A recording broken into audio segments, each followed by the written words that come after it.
দর্শক, বৈশাখী মেলার আরও খবর জানাতে বগুড়া থেকে সরাসরি যুক্ত হচ্ছেন সহকর্মী ইমরান হোসেন লিখন।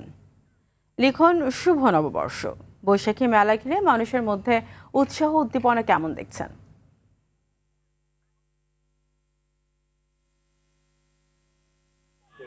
মেলা চলছে আজ সকালে, কিন্তু এলজিআরডি প্রতিমন্ত্রী মির শাহে আলম এই মেলার উদ্বোধন করেছেন। সে সময় সরকারি বিভিন্ন দপ্তরের কর্মকর্তা এবং স্থানীয় যে নেতৃবৃন্দ আছে তারা উপস্থিত ছিলেন। আপনি দেখতে পাচ্ছেন যে আমার চারিপাশে কিন্তু সেই মেলার আমেজ চলছে। এখানে আপনাকে যদি একটু জানাই, আমি এখানে নাগরদোলা রয়েছে, এখানে উৎসুক জনতার বিভিন্ন পর্যায়ের যে মানুষগুলো আছে তারা রয়েছেন, আপনি দেখতেই পাচ্ছেন।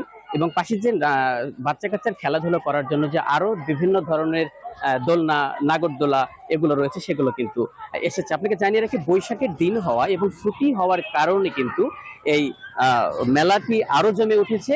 সেই সাথে আমাদের এই এডওয়ার্ড পার্কটি একেবারে শহরের মাঝ বরাবর, মাঝপথে হওয়ার কারণে কিন্তু আরো আপনি দেখতে পাচ্ছেন যে অসংখ্য মানুষের, অগণিত মানুষ এখানে হাজির হয়েছেন।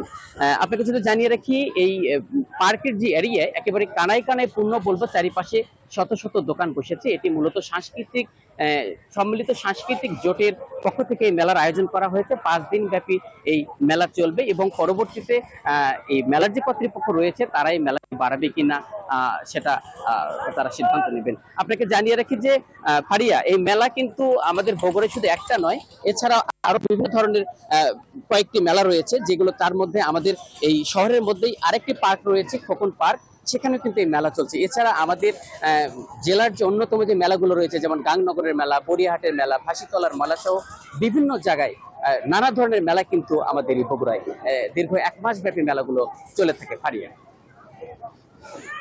আপনাকে ধন্যবাদ।